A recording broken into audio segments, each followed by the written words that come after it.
Chapter 6. Despite promising himself he would break their routine, over the following week, the only break that actually occurred was that of Zeke going to work. Other than that, Zeke found himself continuing to go through the motions as he had every other day.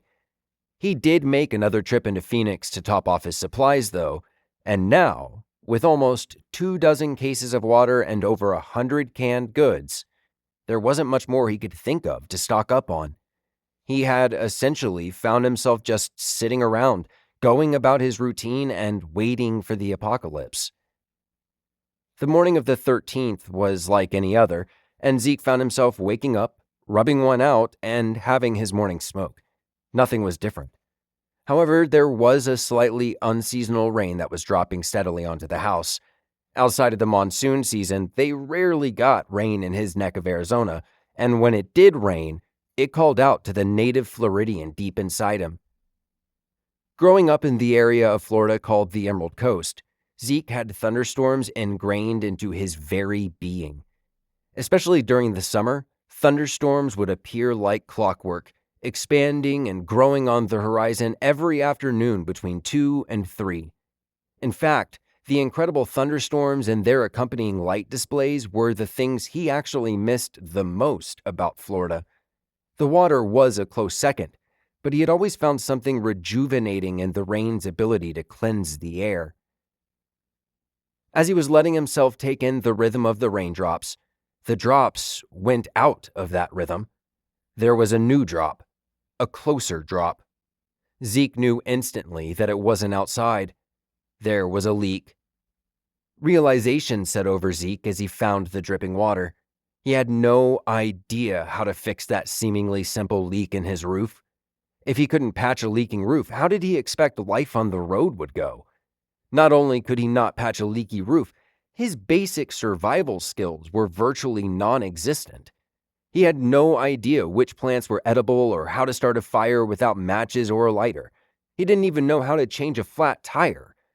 But he did know that to survive on the road as long as possible, he would have to have some sort of basic survival skills. He couldn't count on the internet to stay available for long either, so he did not want to have to rely on online videos and articles. He needed something that could withstand the collapse. The following morning, Zeke headed into Phoenix again, this time with his eye on the bookstore. Though in the middle of a Wednesday, the bookstore was filled with shoppers, and the built-in coffee shop had a line that extended into the bookstore portion. Moving to the outdoor section, Zeke found it difficult to look at the other shoppers. Every time he saw a face, his mind would instantly show him an imaginary future with that person screaming in terror as the rogue planet approached. Even while writing his book, he had never seen scenes of such intangible nature in such a tangible and real way. He was grateful to find the section he was going to be in was empty. Zeke scanned the books on the shelf, periodically pulling one out and flipping through it.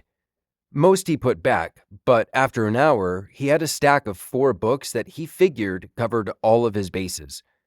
He took a few mindless steps to the counter, but he stopped, his eye being caught by a sign that said science. He had an idea of what impacts they could expect as the planet approached, but he wanted more than an idea. Zeke wanted to know. He wanted specifics so that he could try to mentally prepare for the events no human or animal had ever experienced before. Searching through a number of titles, Zeke was trying to find something on planetary impacts. He pulled a title off the shelf, opened it to the table of contents, and looked down the list, finally finding one. Planetary collisions and dangers faced by Earth. Zeke flipped to the page, a strange mix of apprehension and excitement building up within him. The image that started the chapter off nearly caused Zeke's knees to give out. He slowly moved to a sitting position, his eyes glued to the artist's rendering. It was horrible. Shards of Earth were ripping away, the force of the collision exploding the planet in all directions. A ring of fire just ahead of the cracks was spreading across the globe, and the surface opposite the impact was beginning to glow red from the heat of the Earth being destroyed. Looking at the image, Zeke began to second-guess his desire to read on, but he had to know. 2 paragraphs in, and he was glad that he was already sitting. Though not as descriptive as a novel, the book's stark and blunt nature hit him harder than any novel could. It wasn't a made-up scenario in some random author's mind. He was, supposedly, reading scientifically sound theories and analyses of the potential impacts. Even before the planet arrives, potentially half of the entire world's population could be dead. Starvation, conflict, and dehydration could kill billions. According to the book, those dependent on medical supplies will also meet their end long before contact. As the planets grow closer to each other, the effects will grow, and as impact becomes imminent, likely within a week to several days away, the effects will become cataclysmic. Volcanoes will erupt. Earthquakes stronger than any that had even been contemplated will leave not a single acre of land untouched. There will be tsunamis that will reach hundreds of miles inland, wiping out all coastal populations. As the planet gets nearer and nearer to Earth, impact just hours away, winds will reach the speeds of a jet plane, pulling the atmosphere itself away from Earth and toward that incoming planet. If by some miracle any human or animal has managed to survive to that point, they will then be incinerated in an instant, the friction between the 2 planets causing the atmosphere to reach ungodly temperatures. Zeke made it through 1 page before he had to put the book down. He was sure that if he were to read any more, he would find himself losing his lunch right there in the bookstore aisle. So he sat there for a long moment, staring at the stained carpet that should have been replaced years earlier. No, he told himself, you're not falling apart again. Get off your ass, buy your books, and keep living. He took a deep breath, exhaling through pursed lips. Zeke repeated the action a number of times before he placed the book on top of the others he was buying and finally found himself able to stand. Still wobbly, he purchased his books, not able to make eye contact with the young cashier. Sitting in his car, the book's image immovable from his mind, his will seemed non-existent. He had never really noticed it before, but now that it was gone, Zeke realized the will needed to make the simplest of movements. His arms, though, had no will to move. They wouldn't lift to push the ignition. Instead, they just hung limply. As he sat in his dazed stupor, a family walked by his car, the kids of the family skipping and laughing. As they left his view, Zeke's eyes focused on the store that had been behind them, and for some reason, Zeke's will to move came flooding back. So strong was the flood that Zeke had gotten out of his car and taken several steps before he realized he had made the decision. He had no idea why he wanted to go into the store. It wasn't the kind of shop he typically visited, and with him looking to hit the road, the last thing he needed was to buy something that served no purpose at all.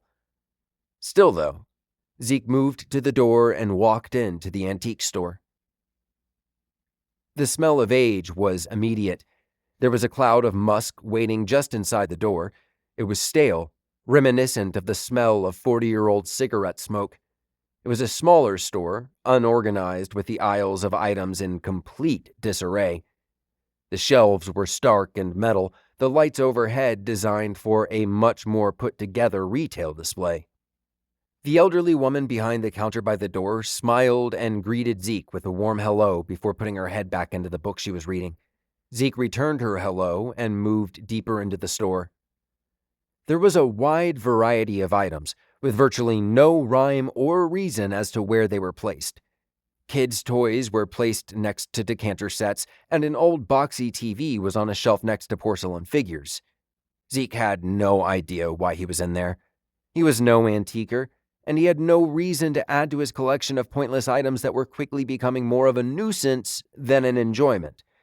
He didn't see anything he needed in the store, and with his books back in his car, he was unsure what kept causing his legs to drive him deeper into the shop. He turned down an aisle and began eyeing the items on the shelves. There was a VCR and, to Zeke's surprise, a beta tape player. They were on a shelf next to a jewelry dish that Zeke thought looked like 1920s Art Deco. There was a globe, which showed the continents as they were known in the mid-1800s, and there was some sort of Raggedy Ann doll, which looked to be from the Depression era. As he approached the end of the aisle, Zeke had convinced himself there was no point in continuing to look around. There was nothing there for him. However, right at the end of the aisle, nestled behind a 1970s microwave on the bottom shelf, a square item that seemed to be mostly wires caught Zeke's attention. It was so unlike anything else that Zeke wasn't sure if he was seeing an item for sale or wiring that was just old and thrown behind some shelves. Kneeling down to get a better look, a voice came from the far end of the aisle. "Anything I can help you find today?" came the voice of the elderly employee. "Oh, not really," Zeke responded as he looked up at her with a smile. "Not a problem," she responded politely. "And if you have any questions about that ham radio down there, just let me know. It needs a little love, but believe it or not, it still works." The woman turned out of the aisle and left Zeke to stare at the device. He had no idea why, but he had the sudden urge to buy it. He had no idea how to work it, and really, he had no idea what a ham radio even was. Still, 5 minutes later, he was returning to his car with the ham radio transceiver, microphone, antenna, amplifier, tuners, and a number of other wires and components the clerk insisted were needed for the device. On his way home, before he was not quite out of the surrounding cities to Phoenix, Zeke exited the freeway and pulled into a roadside RV depot. He hadn't figured out a solution to his home and the money needed for the RV, but he wanted to get an idea of prices. There was a chance that he could just take out a personal loan and damn the interest. Stepping out of his vehicle, the size of the RVs and trailers around him became clear. Some of them were 40 to 50 feet long. He didn't want to get one quite like that. Not only was he not entirely sure how well he'd be able to get around in something that big, but the amount of gas those took to tow was something he wasn't sure would be sustainable. "Howdy," came a voice from behind Zeke as he walked down an aisle of large camper trailers. Zeke turned to see the man who greeted him. The middle-aged, mustachioed Mexican salesman was smiling brightly at Zeke, his cowboy hat adorned in turquoise stones. "Hey," Zeke responded pleasantly. "How's it going?" "Doing great, especially now that it's cooling off. What you looking for today?" Turning from the trailer to the salesman, "I'm getting an idea on some prices. Not gonna lie, I can't buy anything today, but I'm planning to buy in just a couple of weeks." "Oh, not a problem," the salesman said, his smile unwavering. "It's not like buying a car, you know.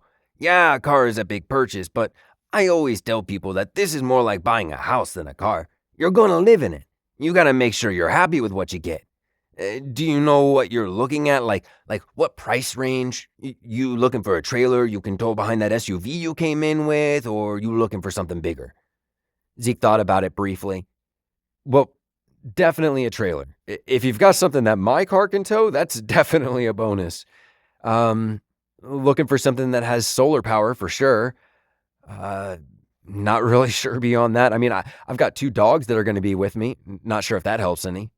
Still smiling, "Sure does. Come with me. I'll show you what we got. Now, we do have," he continued as he led Zeke across the lot, "a wide variety of prices on these. Do you know about what price you're looking for?" "Probably something on the less expensive side." Even though the salesman was still facing away from Zeke as they walked, this was the first time that Zeke felt the smile he'd been wearing fade. "If you're wanting something with solar that's big enough for a couple of dogs to be happy, not just be able to be there, it's not gonna be cheap. We only do new, but you could find something cheaper if it was used." "All right then." Zeke didn't want to go with a used one if he could avoid it. He had nothing against it, but if he could manage it, he wanted to take the trip with the most modern and luxurious trailer he could manage. "Well, I'm hoping to avoid used, so show me what you got, and we'll go from there." "Great." Zeke spent the better part of the afternoon touring the trailers on the lot. They had a number of good options that he felt would serve nicely for him, Cagney, and Herman. The prices, however, were far higher than he had expected. He knew it'd be expensive, but he hadn't figured the average price to be floating around the 100,000 mark. When he was younger, they had been much less expensive, so he was slightly disheartened. He was going to really have to come up with something, but he had no leads on the house, and he was pretty sure that no bank would give him a $100,000 loan. With his job and current credit score, there wasn't a chance they'd approve him for another payment of a minimum $1,000 per month. There was no answer he could think of, but he was glad he knew at least what to begin trying to plan for. After bidding the salesman a good evening, Zeke pulled out of the lot and started heading to the freeway. While stopped at the light, though, another sign caught his eye, and he realized he'd forgotten to get one big necessity for living in the world that was knocking on his doorstep. As the light turned green, Zeke switched lanes and pulled into the parking lot of Martinez Pawn Shop. Inside, the shop was exactly like every other pawn shop Zeke had been in, and behind the far counter was exactly what he was looking for. The wall, slabbed with wooden slats and art display lighting, showcased a wide variety of weapons. There were a number of different handguns, from revolvers to a vintage Luger to a Smith & Wesson. Beside the 3 rows of handguns were another 2 rows of varying rifles, none of which Zeke was very familiar with. Finally, the wall was capped off by a row of shotguns. "How's it going this morning?"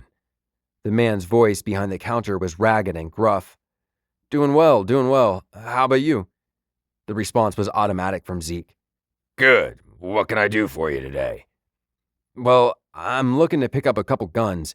I'd like to get a basic small pistol for home defense for sure, and depending on if I can afford it right now, I'd love to get a rifle or shotgun as well." "Not a problem. Tell me more about what you'll be using them for." "Really just self-defense." "Okay, well, you living in a home, a trailer, apartment? That definitely matters. Don't want something that's going to blow a hole in your neighbor 2 doors down." "Definitely not. A travel trailer. Gonna be traveling." After just 30 minutes, Zeke had a handgun, rifle, and shotgun all picked out, the shop giving him a discount on all 3, on top of 2 boxes of ammunition for each. The clerk took Zeke's information and ran a background check, with the results coming back just a few minutes later. "Looks like you're cleared to go. Have a great evening, and just remember, they aren't toys." Leaving the store with 3 cases in hand, each carrying a different weapon, Zeke felt proud to live in a place where he didn't have to jump through insane hoops to be able to protect himself. In his younger years, he may not have felt the same way, but that day especially, he was grateful to live in the constitutional carry state of Arizona. Over the next 2 weeks, Zeke went through countless online videos, piecing the ham radio equipment together and getting it back to working order. He felt he was getting close as he laid down for bed on the 23rd. Over those weeks, each night had gotten easier and easier to fall asleep. The first few nights, Zeke's mind would go through all the possible scenarios, imagining how the world and society were going to collapse within just a few weeks' time. He'd wake up in the middle of the night, his breathing difficult and the sheets doused in a foul-smelling sweat.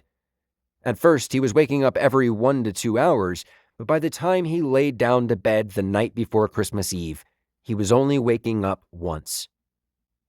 His dogs assumed their positions, with Cagney curling up in his kennel and Herman moving under the sheets in order to reposition himself with his head on the spare pillow. Once they were settled, the room fell silent. The white noise crashed in on Zeke, the feeling much like that second night. His anxiety was at full force, the impacts of the pending holiday crashing in on him. He could see himself and his brother. It was Christmas morning 2012. Though it was Florida, the morning had a strong chill about it, and he distinctly remembered going into the yard to jump on the frozen grass. When his father had his morning coffee, they all gathered around the Christmas tree, the silver tinsel his mother loved decorating with blowing gently in the breeze created by the running heat. It had been one of his best Christmases ever. He'd gotten the Lego Lord of the Rings set he'd wanted, and his brother got the Skyrim game for his Wii U. It had been everything Christmas was supposed to be for a kid. It had been a far cry from what would be his last Christmas. Finally, Zeke had enough and took a melatonin tablet. Rolling onto his side, his mind was continuing to race with the memories of his life. As his ability to sleep through the night had grown more and more sturdy, so too did the organization of those memories. Within about 30 minutes, he had fallen asleep, letting another 8 of his final hours be lost to unconsciousness. Little did he know that the following day, his true path would begin to be laid out in front of him.